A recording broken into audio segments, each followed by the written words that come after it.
Какую политику проводить?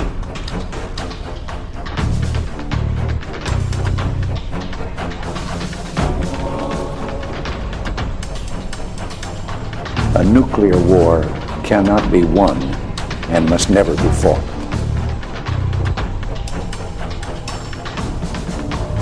Niemand hat die Absicht, eine Mauer zu errichten.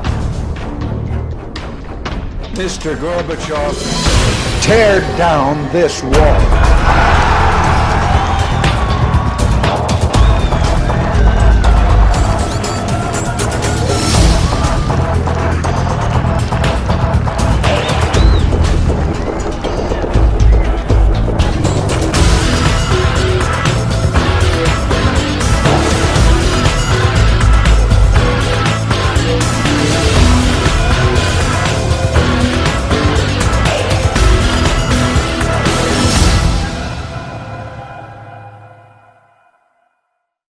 Добро пожаловать в этот особенный советский эпизод швейцарской связи. Привет, Яник, как дела? Привет, Бенjamin. Все в порядке, спасибо. И ты? Отлично, спасибо. And now we have to switch back to English so everybody can understand what we're talking about. But our Russian is, of course, fluent because we're agents. This is a pretty Soviet episode from the intro. What is this all about, Yannick? It's the release of my new score, Janus Files, an espionage score, which you were so kind to invite me to this episode of the Swiss Connection and let me talk about it. Yes, absolutely. The Janus Files, so it is a soundtrack, but it is now a soundtrack to nothing because the original project doesn't exist anymore. It was for the CND project GoldenEye 25, and you put a lot of work and effort into composing and devising this music. Can you tell us a little bit about it? What can people expect when they download the Janus Files? So releasing the soundtrack makes me happy on one side because it is great to finally have people, to give people access to listen to the soundtrack that I've been working on for about two and a half years. That I've put a lot of work and also, money into it, buying all sorts of gear to be able to get that Eric Serra sound, which of course Eric Serra was the original movie score composer, GoldenEye movie score composer. And on the other hand side, it makes me a little bit sad and also a little bit angry because this soundtrack was first and foremost written specifically for the game. So it would have been great for people to experience it in the levels when you proceed, when you do certain actions, when you do certain things, to really feel and hear the music, how it is programmed, how it flows, how it accents what you do. And so that's a little bit of a letdown, but again, here we are, and it's better than nothing. And it's probably now the best time to finally show the teaser that we made together before we go into the tracks and how you put them together for the soundtrack release, because it was a dynamic music system for the game. So some of the tracks are quite long, so we end up with quite an amount of music in hours. So before we delve into that, ladies and gentlemen, here is the teaser for the Janus Files. Espionage is a dirty business, and yet it is art. A new era is coming. The old systems are crumbling. People disappear. Evidence is destroyed. We can no longer tell our friends from our enemies. Do you know who the enemy is? Do you?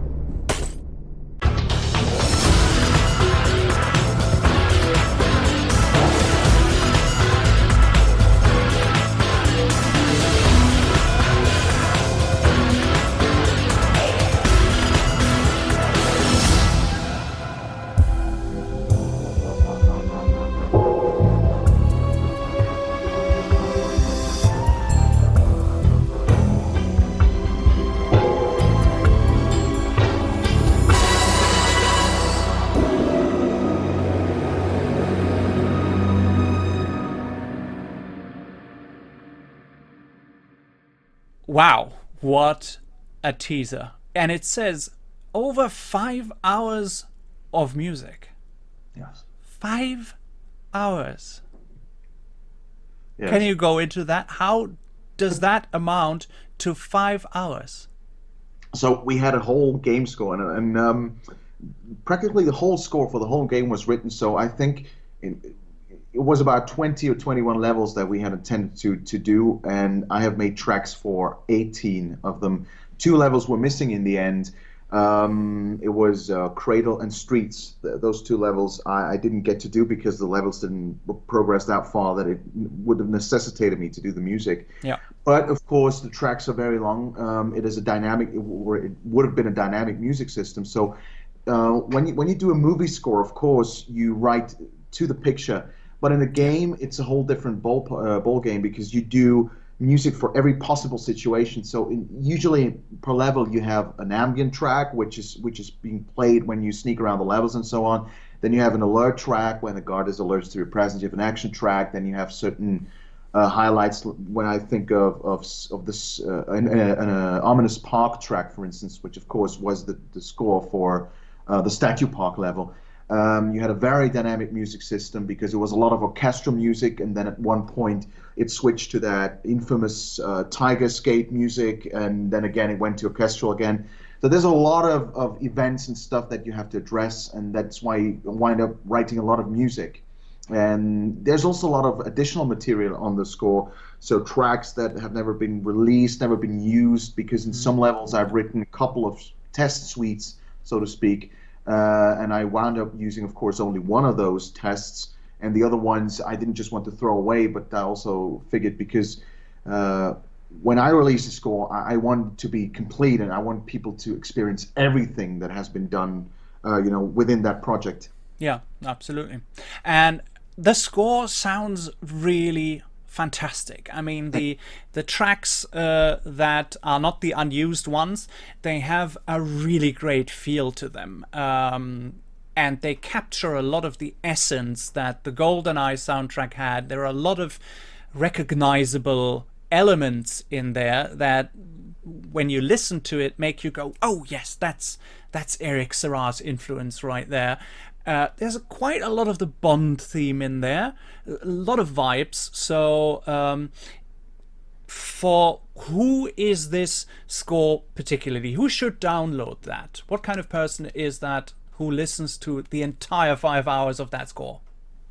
Well, thanks a lot for the praise, first of all. And You're welcome.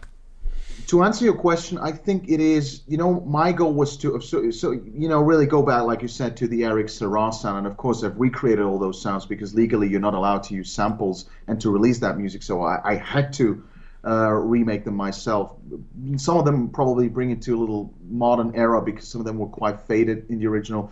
But it is geared towards people who enjoy a spy score, especially of course the people who love Eric Serra's work. I think it is not as good as Eric Serra, but I think because the soundscape is so alike, like the stuff he did in the 80s and 90s, people will find a lot of joy in that. And but I also try to gap the bridge between the orchestral or the synthesizer sound, but also introduce a little more orchestra. So I hope at least that also some of the old Bond fanatics who love the John Barry sound, the David Arnold sound, which is heavily reliant on orchestra, will find a little bit of something in there too. Yeah, absolutely. I certainly did. I enjoyed listening to all of these tracks, and I saw so much stuff, and the sound quality is really outstanding. Let's go into some tracks. Let's listen to some tracks. I selected 4 tracks in total to speak about, and the first one that I would really like to listen to is Damn Infiltration, which is of course the signature thing. It's the beginning of GoldenEye when Bond bungee jumps from the dam, which is in Switzerland, by the way, if you haven't been there. Great experience to see yes, it. right. And of course the opening of the N64 game, which we all loved and played. So let's listen to Damn Infiltration, and then we're going to speak about it.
there you have it, your first taste of the Janus files, the album, which you can download digitally from the links below in that video, and we will also put them in the end of the video.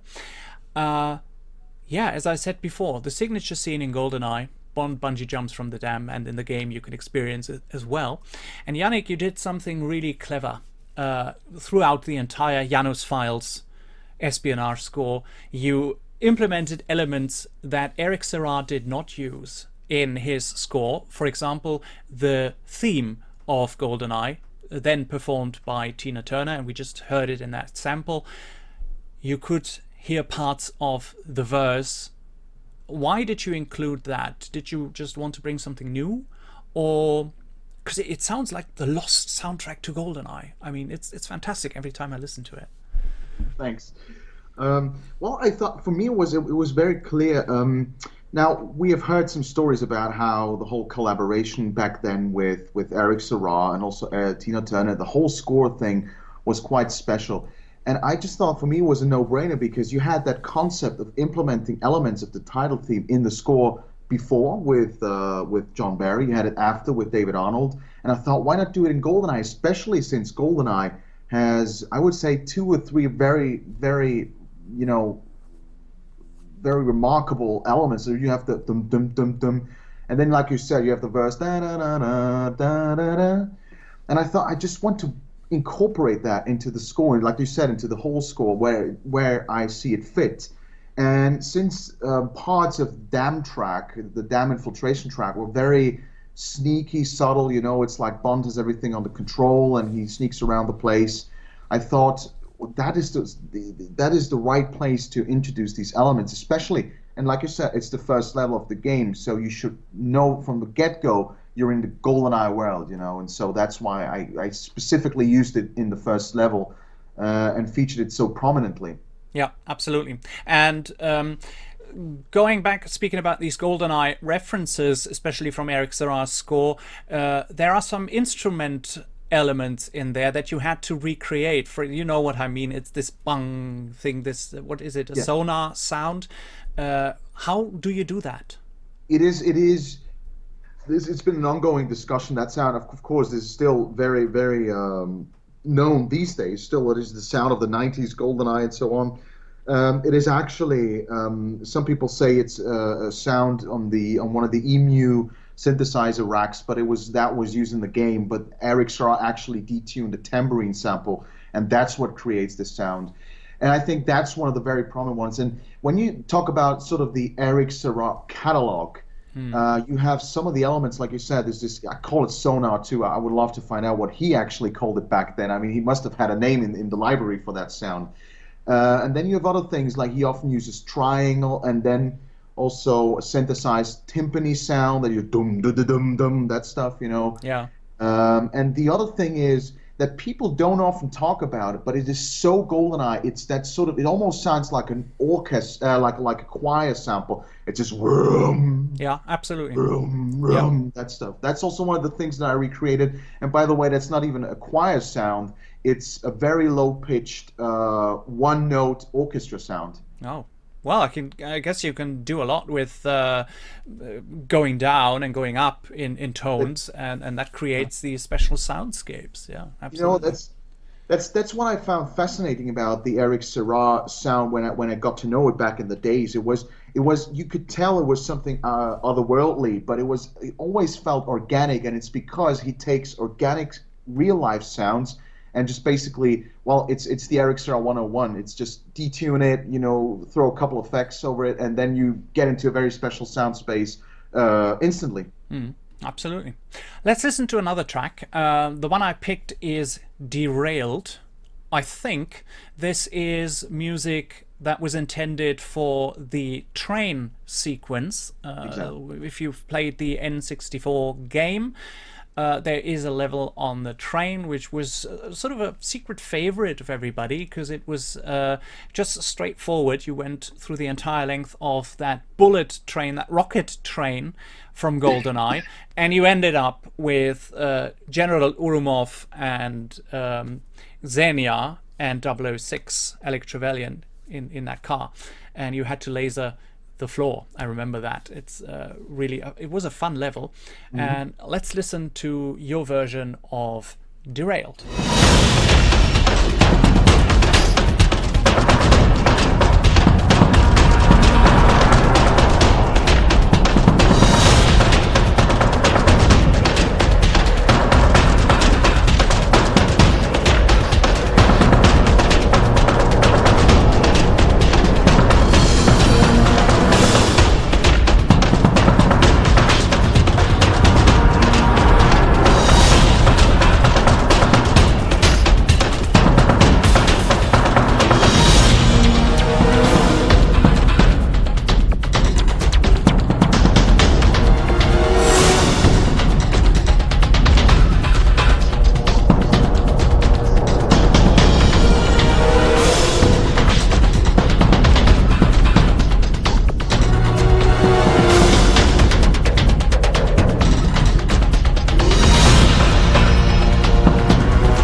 Another great track, Derailed, fantastic. More up-tempo, more action, and when I listened to it, I had the feeling of this could be a modern-day movie action blockbuster soundtrack.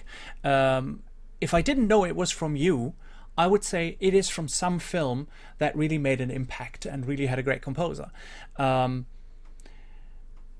The Janus Files has a mixture of slow and very, very fast, like we just heard.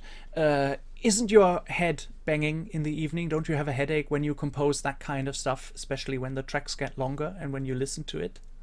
It is. I mean, when you don't do it, it's actually hard to understand, but that is very exhausting. So the slow and sneaky tracks, they're quite fun and I don't want to say relaxing, but they're quite a lot of fun to do. But the action tracks, just because of the mere fact that they're a lot faster, so you have to write more music, of course, to achieve a certain. When you want to do 3 minutes of a slow track, you're done much faster than when you have to do a fast-paced track of 3 minutes. And yeah, the fast action tracks, they're very exhausting. Derailed was one of those tracks that was quite a lot of work. Yes. How long does it take to put one track like this together? For example, Derailed, if you can remember how long it took? Yeah, Derailed was about, well, of course, combined everything, just really the hours. I think you would add up to probably 3 or 4 days, working days, because it was not only the fast action stuff that was in there. It was a very dynamic level too. So the level, you have to run, you have to rush. So a lot of it is action. But then, like you said, when you get into the scene where you have this confrontation, there's a lot of tension. So you have a little bit of a break, and then the music gets more tense, but not action driven. It's tense, and then as soon as the countdown starts, it starts to ramp up again, and then you have to wield open the hatch in the floor, and that stuff all ramps up, and then when you flee the train, when you get out of the train again, it's action again. So it was a lot of interchanging stuff. Yeah, and I love how the tracks evolve over time. So I don't know the exact length of Derailed. Do you know how long the track Derailed is? I have to. One track was 33 minutes. I think Ominous Park was one of the longest tracks. Could be Ominous Park, yeah. Derailed is 12 minutes approximately. Yeah. Okay. So and that's the average between 12 and 30 minutes Yes. are all the tracks. So it's not your standard listening experience that you have when you download a digital album or a soundtrack. I mean, often there are things missing, but this is pretty much complete. This is pretty much Yes. the complete work that you created. You put as much out there as you could, and I love how the tracks evolve the sneaky ones, and then when they have action and they go higher and higher and higher until that point where you have to wield open a hatch and escape, and then the ultimate point the orchestra goes up and it's really, really tense and drama. That's really what I enjoy most, listening to that score. Another track I've selected is Elevator 1. So, the famous elevator music in the original Nintendo game. Sometimes you stood in an elevator just to listen to the music. That's right, exactly. And I thought it was a nice touch back then to have elevator music, because where did you find that? In shopping malls, sometimes in hotels, and often the elevator music was quite cheesy. And it was a bit cheesy in the N64 game. And you created this track, Elevator 1. Let's listen to that first before we go into any details, because I think the history of how that came together is quite funny. Here's Elevator 1.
Elevator 1, a totally different side to the soundtrack. It's swingy, it's jazz, it's fantastic, and it's in some way as cheesy as elevator music should be. And I was astounded when I read the byline, I think it was in brackets, performed by the Dokers. So this is obviously from Dr. Doke from the game.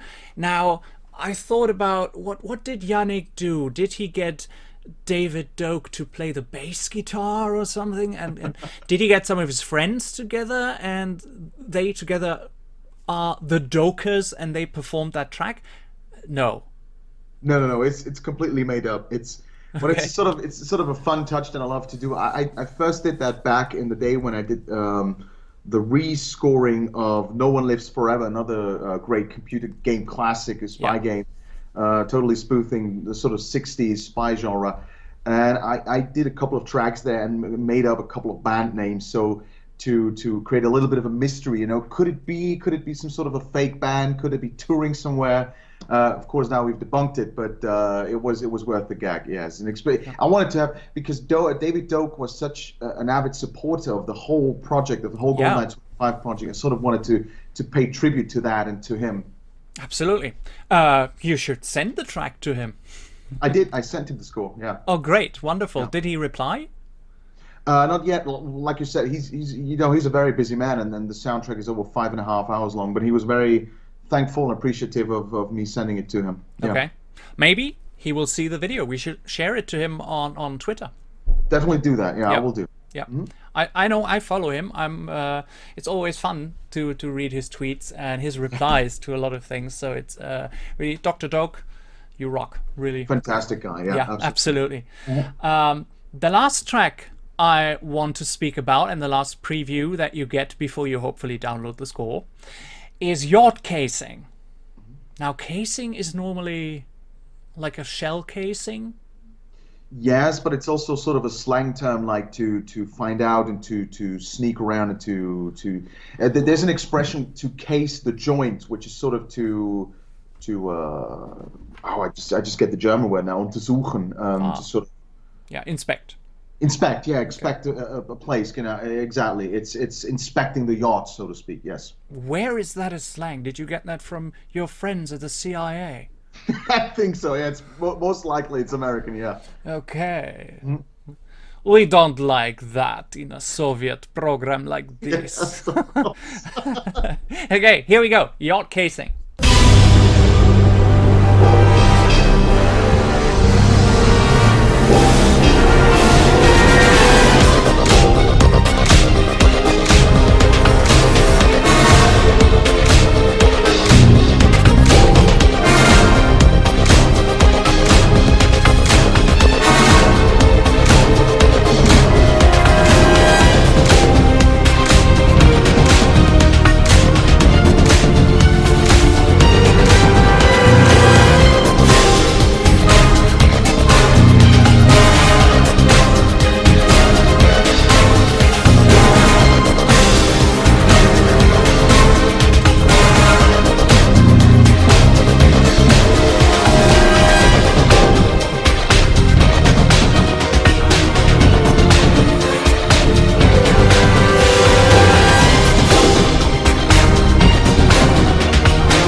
This is easily my favorite track from the whole score because it's so funky.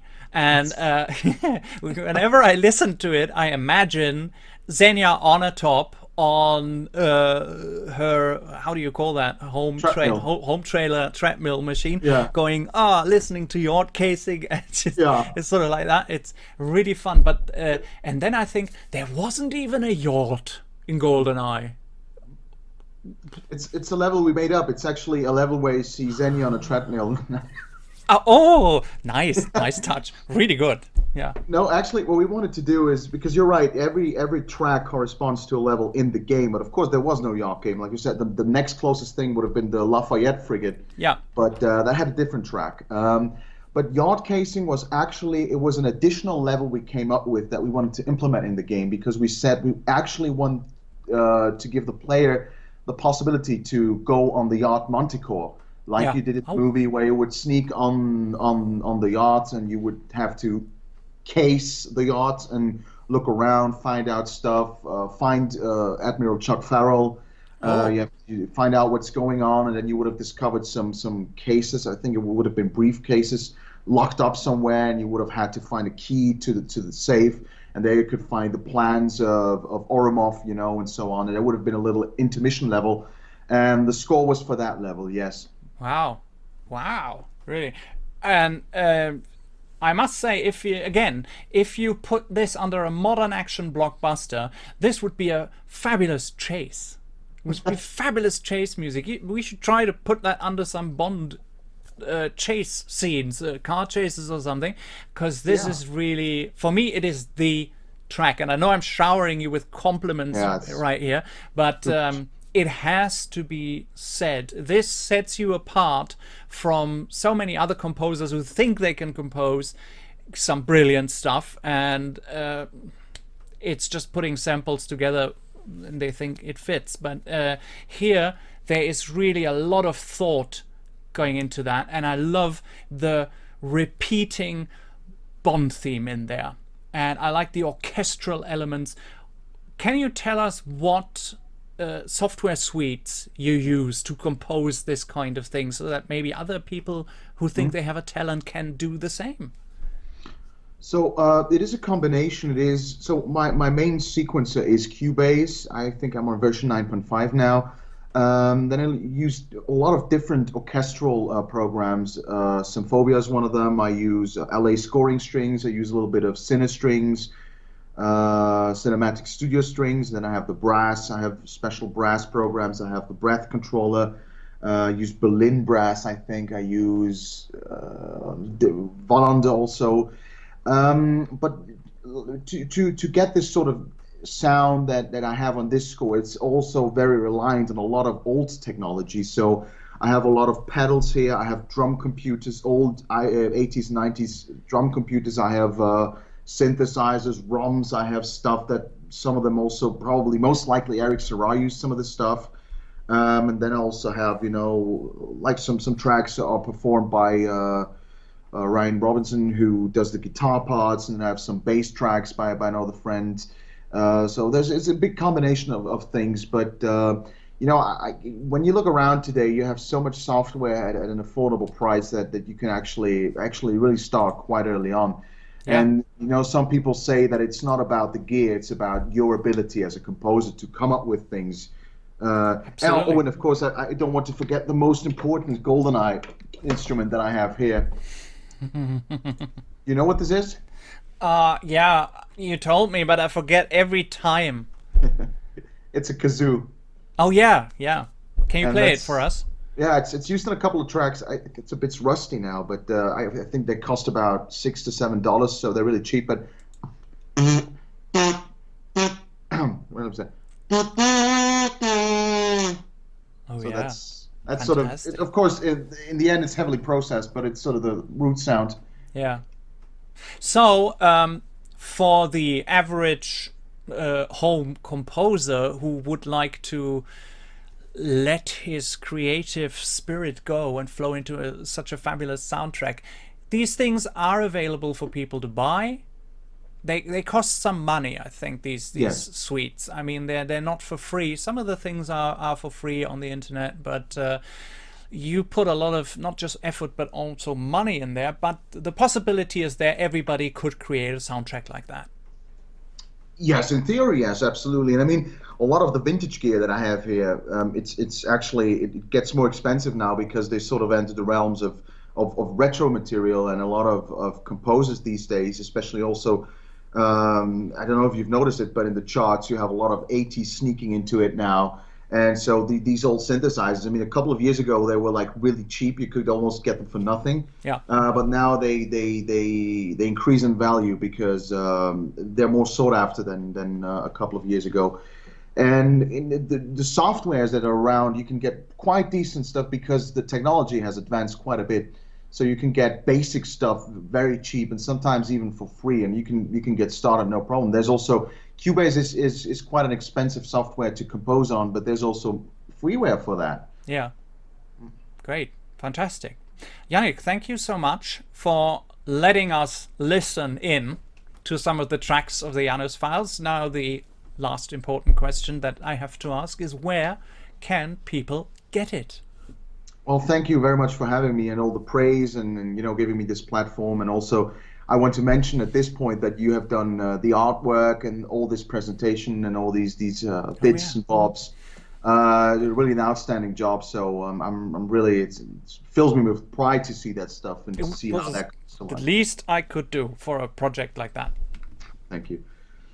Yeah, it is available on all major online retailing platforms. So we're talking about Apple Music, we're talking about Amazon, we're talking about Spotify, the major stores. And I really do hope that's at least a couple of people will buy it. Of course, there's also always a little bit of piracy going on, but that, you take that into account. But it was quite expensive because you have to get licenses for every single track and every single license that is used. So it cost me about $500 to $600 just in licensing. Yeah. So I hope to get a little bit of that money back, and so it would be highly appreciated if some people would buy it. Yeah. I hope so too. So people buy the Janus files. Yeah. I mean, it's appreciation for the composer, and Yannick is a great guy. And if you enjoy listening to his work, visit his YouTube channel, whatever you can. Familiarize yourself with his work, and you will be willing to pay for his music. We put the links in the description. whatever is your poison, if it's Spotify, Apple Music, wherever, start downloading and have fun with the Janus Files. It's an album that is really fantastic. Yannick, thank you so much for being with me. Thank you, Benjamin. And I'm looking forward to the next episode of the Swiss Connection, and we see what country we go in then and what language we have to learn. Hopefully, finally again, we can go somewhere. France? Au contraire. Oui, bien sûr. Yeah. Here we go. Thanks everybody for watching another episode, the Soviet episode of the Swiss Connection. Hope to see you very soon. Bye bye from Germany and bye bye from Switzerland, I guess. Bye bye from Switzerland. Ciao. Bye bye.